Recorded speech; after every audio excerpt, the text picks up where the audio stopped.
திருச்சிற்றம்பலம். மெய்தானரும்பி விதிர் விதிர்த்துன் விரையார் கிழக்கு என் கைதான் தலை வைத்து கண்ணீர் ததும்பி வெதும்பி உள்ளம் பொய்தான் தவிர்த்து உன்னை போற்றி சயசய போற்றி என்னும் கைதான் நெகிழவிட்டேன் உடையாய் என்னை கண்டு கொள்ளே. திருச்சிற்றம்பலம்.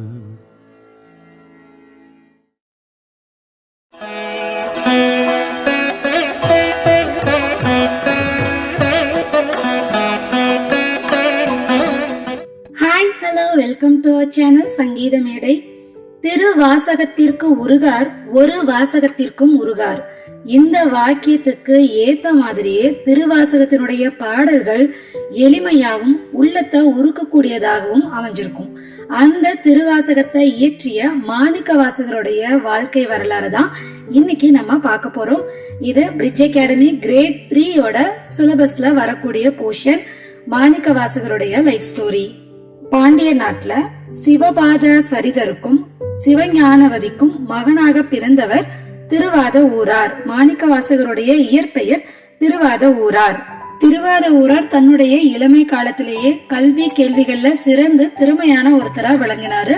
அதனால அப்போ பாண்டிய நாட்டை ஆண்ட அரிமர்த்தன பாண்டியன் அவருடைய கல்வி கேள்வி திறமைகளால திருவாத ஊரார தன்னுடைய அரசவையிலே அமைச்சரா பதவி அமர்த்துறாங்க. அவர் அவருடைய அமைச்சர் பதவியை ரொம்ப சிறப்பா செஞ்சதுனால அவரை பாராட்டுற விதமா அரிமர்த்தன பாண்டியன் திருவாத ஊரருக்கு தென்னவன் பிரம்மராயன் அப்படிங்கிற பட்டத்தையும் கொடுத்து சிறப்பு வைக்கிறாரு. ஆனா மாணிக்க வாசகருக்கு தாங்கிட்ட இருக்கிற பதவியினாலேயோ தாங்கிட்ட இருக்கிற செல்வத்தினாலேயோ எந்த ஒரு மகிழ்ச்சியுமே கிடையாது. இந்த உலக வாழ்க்கையுடைய சந்தோஷம் எல்லாம் தன்னை சுத்தி இருக்கிற புகழாலையும் செல்வத்தினாலையும் கிடையாது. இது எல்லாமே தெய்வ வழிபாட்டுலதான் அடங்கும் அப்படின்ற எண்ணம் அவருக்கு அப்ப இருந்தே இருந்தது. அதனால அவருக்கு அதிகமான ஆர்வம் சைவ சித்தாந்தத்து மேல இருந்தது.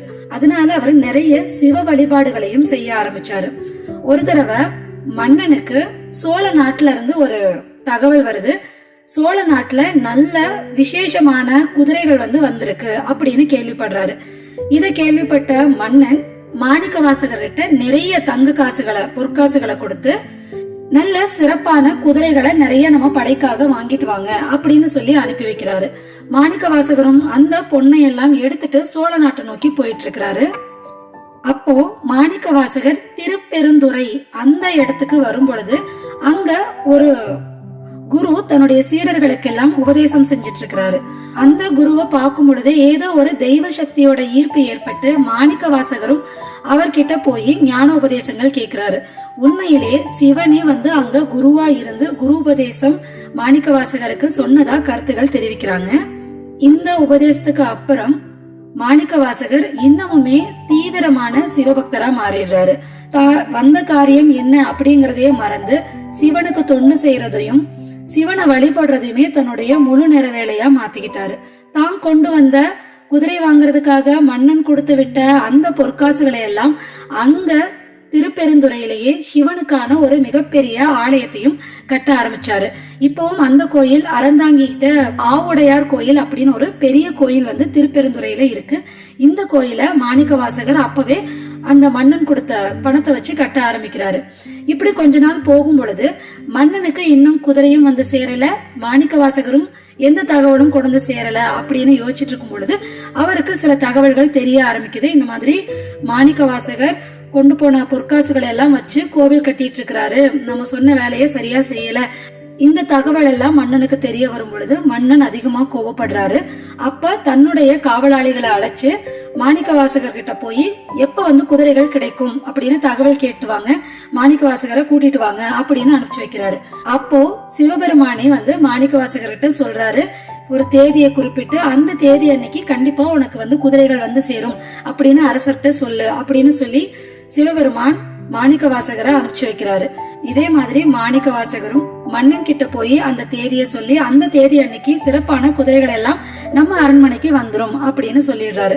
அந்த தேதியும் வந்தது. ஆனா குதிரைகள் வரவே இல்லை. இப்போ தன்னை ஏமாத்திட்டாருன்னு சொல்லி மன்னனுக்கு ரொம்ப அதிகமான கோபம் வர ஆரம்பிச்சிருச்சு. இதனால ரொம்ப கோபத்துல இருக்கிற மன்னன் மாணிக்க வாசகருக்கு ஏதாவது தண்டனை கொடுக்கணும் அப்படின்னு சொல்லி இன்னைக்குள்ள குதிரைகள் எல்லாம் வரலன்னா ஒன்னு சுட்டெரிக்கிற வெயில்ல வெளியிலே நிறுத்தி வச்சிருவேன், நீ ஃபுல்லா வெளியிலே இருக்கணும் குதிரைகள் வர்ற வரைக்கும் அப்படின்னு சொல்லி அவரை வெயில்ல நிக்க வச்சிருவாரு. அப்போ மாணிக்க வாசகர் சிவபெருமான உருகி வேண்டிக்கிட்டதுனால சிவபெருமான் என்ன பண்ணுவாருன்னா காட்டுல இருக்கிற நரிகளை எல்லாம் குதிரைகளா மாத்தி தான் கிட்ட இருக்கிற சிவகணங்கள் பூதங்களை எல்லாம் குதிரை வீரர்களாவும் மாத்தி சிவபெருமானே இந்த குதிரைக்கும் குதிரை வீரர்களுக்கும் தலைவரா இருந்து அந்த படைய அப்படியே அரிமர்தன பாண்டியன் அரண்மனையில கொண்டு போய் நிறுத்துவாரு. இந்த குதிரைகளுடைய சிறப்பை எல்லாம் அவர் எடுத்துரைக்கும் பொழுது மன்னனுக்கு ரொம்ப சந்தோஷம். அடடா, நம்ம சொன்ன மாதிரியே சிறப்பான குதிரைகளை தான் மாணிக்க வாசகர் கொண்டு வந்திருக்கிறாரு அப்படின்னு சொல்லி ரொம்ப சந்தோஷப்படுறாரு. ஆனா அன்னைக்கு நைட்டே அந்த குதிரைகள் எல்லாம் மறுபடியும் நரியா மாறி அந்த நகரம் ஃபுல்லா நரிகளுடைய ஊளை சத்தம் கேட்க ஆரம்பிச்சது. இப்போ மன்னனுக்கு இன்னும் அதிகமான கோபம் வந்துருச்சு. அதனால இப்போ மாணிக்க வாசகருக்கு மிகப்பெரிய தண்டனை கொடுக்கணும் அப்படின்னு சொல்லி வைகை ஆத்துல சுடு மணல் இருக்கும் இல்லையா, மணல் நல்லா கொதிச்சிருக்கும் இல்லையா, அந்த மணல்ல அவரை நிக்க வைங்க அப்படின்னு சொல்லி தண்டனை கொடுத்துருவாரு. இந்த மாதிரி மாணிக்க வாசகரை அந்த சுடு மணல்ல நிக்க வைக்கும் பொழுது வைகை ஆத்துல மிகப்பெரிய வெள்ளம் கரைய உடைச்சுக்கிட்டு ஆறு பெருக்கெடுக்க தொடங்கிருச்சு. இப்போ இந்த செய்தி மன்னருக்கு போய் சேருது. உடனே பாண்டிய மன்னனும் அந்த கரையை எப்படியாவது அடைக்கணுங்கிறதுக்காக ஒரு அறிவிப்பு கொடுக்கறாரு. என்ன அப்படின்னா, வீட்டுக்கு ஒரு இளைஞன் அந்த கரையை அடைக்கணும் அப்படின்னு சொல்லி அறிவிப்பு கொடுக்கறாரு. அந்த ஊர்லயே வந்தி அப்படிங்கிற ஒரு கிழவி இருக்காங்க. அவங்க வீட்டுல யாருமே இல்ல. அதனால அந்த வீட்டுல இருந்து போகக்கூடிய இளைஞரா யாருமே இல்ல அப்படின்னு யோசிச்சுட்டு இருக்கும் பொழுது சிவபெருமானே ஒரு இளைஞன் வேடத்துல வராரு. வந்துகிட்ட நான் ஏதாவது வேலை செய்யட்டுமா அப்படின்னு சொல்லி கேக்குறாரு. அப்போ அந்த வயதான அந்த வந்தி பாட்டி என்ன சொல்றாங்கன்னா, நீ எனக்கு வேலை செய்ய, ஆனா உனக்கு கூலியா கொடுக்கறதுக்கு என்கிட்ட பணம் எல்லாம் கிடையாது, பிட்டு தான் தருவேன். அதுவும் நான் சமைக்கிற பிட்டுல எது நல்லா உடைஞ்சு தூள் தூளா ஆகுதோ அந்த பிட்டை தான் நான் உனக்கு தருவேன் அப்படின்னு சொல்லி சொல்றாங்க. உடனே இளைஞன் வேடத்துல இருக்கிற சிவபெருமானும் போதும் போதும், நீங்க உடைஞ்ச பிட்டை கொடுத்தா போதும் அப்படின்னு சொல்லி ஒத்துக்கிறாரு. அன்னைக்குன்னு பார்த்து அந்த வந்தி பாட்டி சமைச்ச எல்லா பிட்டுகளுமே உதிர்ந்தே கிடைச்சது. அதனால வயிறு முட்டை அந்த பிட்டுகளை சாப்பிட்டு முடிச்சுட்டு நல்ல மர நிழல்ல போய் தூங்க ஆரம்பிச்சிடுறாரு. மன்னன் அந்த கரையை அடைச்சிட்டாங்களா அப்படின்னு சொல்லி வைகை ஆத்து கரையில பாக்கும் பொழுது எல்லாருடைய கரைகளும் அடைக்கப்பட்டுட்டே இருக்கு. ஆனா இந்த வந்தி பாட்டிக்காக ஒதுக்கப்பட்ட கரை அடைக்கப்படவே இல்லை. உடனே மன்னனும் இந்த இடத்த அடைக்க வேண்டியது யாரு அப்படின்னு கேட்கும் பொழுது இங்க சிவபெருமான் இளைஞன் இடத்துல மரத்தடியில தூங்கிட்டு இருந்தார் இல்லையா, தூங்கிட்டு இருந்த அந்த இளைஞனை பார்த்தோன்னா மன்னனுக்கு கோபம் வந்துருச்சு. அதனால பிரம்பால அவர் ஒரு அடி அடிச்சு எழுப்பி விட்டாரு. இப்போ கூலி ஆளா இருக்கிற சிவபெருமான் ஒரு கூட மண்ணை எடுத்துட்டு போய் அந்த உடைச்ச கரையில போட்ட உடனே அங்க இருந்த எல்லா கரைகளுமே சரியாயி அந்த கரை மூடப்பட்டது. மூடின உடனே இந்த இளைஞனும் மறைஞ்சு போயிடுறாரு. மறைஞ்ச அடுத்த நிமிஷம் அவருக்கு பெரும்படி கொடுத்தாங்க இல்லையா, அந்த வலியும் அந்த தடமும் அங்க இருக்கிற ஒவ்வொருத்தர் மேலையும் ஒவ்வொரு உயிரினம் மேலையும் விழுகுது. இத பார்த்த அரிமர்தன பாண்டியன் என்னடா இப்படி நடக்குது அப்படின்னு சொல்லி அதிர்ச்சியில நிக்கிறாரு. அப்போ அங்க சிவபெருமானுடைய குரல் அசரீரியா கேக்குது. மாணிக்க வாசகரை காப்பாத்தணுங்கிறதுக்காக நான் பண்ண திருவிளையாடல் தான் இது எல்லாம் அப்படின்னு சொன்ன உடனே மன்னனுக்கு அப்பதான் எல்லாமே ஞாபகத்துக்கு வருது. நம்ம மாணிக்க வாசகரை துன்புறுத்த தான் இந்த இடத்துல நிறைய பிரச்சனைகள் வந்துகிட்டே இருந்தது அப்படிங்கறது அவருக்கு தெரிய வருது. அப்போ மன்னன் மாணிக்க வாசகர்கிட்ட நீங்க மறுபடியும் அரசவையில மந்திரியாவே இருங்க அப்படின்னு கேக்குறாரு. அதுக்கு மாணிக்க வாசகர் பதவி மேலேயோ செல்வத்து மேலேயோ எனக்கு ஆசை இல்லை, எனக்கு சிவனை பாடி துதிக்கிறது தான் ஆசை அப்படின்னு சொல்லிட்டு ஒரு சிவத்தலங்களுக்கா சென்று சிவன் மேல பாடல் பாட ஆரம்பிக்கிறாரு. இந்த நிகழ்வு நம்மளுடைய சினிமா படங்கள்ல கூட பாடல்கள்ல கூட வந்திருக்கும். பிட்டுக்கு மண் சுமந்து பிரம்படி பட்டவர் அப்படின்னு சொல்லி சிவனை குறிப்பிடுவாங்க. அதே மாதிரி சிவபெருமானே அந்த குதிரை படைக்கு தலைவரா வந்ததுனால சிவபெருமான பரிமேலழகர் அப்படின்னு குறிப்பிடுறாங்க. இப்போ மாணிக்க வாசகர் தன்னுடைய சிவ தொண்டுல ஒரு சிவத்தலங்களுக்கா சென்று அங்க இருக்கிற சிவபெருமான் மீது ரொம்ப எளிமையான அழகான வார்த்தைகளோட கூடிய பாடல்கள் எழுத ஆரம்பிக்கிறாரு. அவருடைய பாடல்கள் எல்லாமே இறைவனை எவ்வளவு எளிமையா அடையலாம், இறைவனை அடையிறதுக்கு நம்மளுடைய மனசும் நம்மளுடைய எண்ணங்களுமே தூய்மையாகவும் உயர்ந்ததாகவும் இருந்தாலே போதும் அப்படிங்கிற அளவுக்கு அவருடைய பாடல்கள் எல்லாமே இருக்கும். மாணிக்க வாசகருடைய பாடல்கள்ல அவர் அதிகமா குறிப்பிடுற ஒரு வாக்கியம், அந்த வாக்கியமே அவர் சிவபெருமான் மேல வச்சிருந்த பக்திய முழுசா விளக்கக்கூடிய ஒரு வாக்கியம். இமை பொழுதும் என் நெஞ்சில் நீங்காதான் தாழ்வாழ்க. ஒரு நொடி கூட மனசுல சிவபெருமானுடைய எண்ணம் இல்லாத நொடியே இல்ல அப்படிங்கிற அளவுக்கு தான் பக்தி செலுத்தணும் அப்படிங்கறத தெரிவிக்கிற மாதிரி அவருடைய பாடல்கள் எல்லாமே இருக்கும். அடுத்ததா இந்த மாதிரி அவர் ஒரு கோவிலுக்கா போகும் பொழுது ஒரு முறை சிதம்பரம் கோவில்ல உட்கார்ந்து மாணிக்க வாசகர் தன்னுடைய பாடல்களை எழுதுறாரு. அப்போ சிவபெருமானே ஒரு வேதியர் உருவத்துல அங்க வந்து, உங்களுடைய பெருமைகள் எல்லாம் கேட்டுதான் நான் வந்து உங்களை சந்திக்கணும்னு வந்திருக்கேன், உங்களுக்கு நான் ஏதாவது உதவி செய்யணும், உங்களுடைய பாடல்களை நானே எழுதுறேன், நீங்க சொல்லுங்க நான் அதை அப்படியே எழுதுறேன் அப்படின்னு சொல்லி மாணிக்க வாசகர் சொல்ல சொல்ல அந்த பாடல்கள் எல்லாம் தன் கைப்பட சிவபெருமானே எழுதி அதுக்கு கீழே அவருடைய கையெழுத்தையும் இடுறாரு. இப்படி மாணிக்க வாசகர் சிவபெருமானோட அருளால சிவபெருமானே இருந்து எழுதப்பட்ட நூலாதான் திருவாசகம். அவர் எழுதிய இன்னொரு நூல் பாத்தீங்கன்னா திருக்கோவையாறு.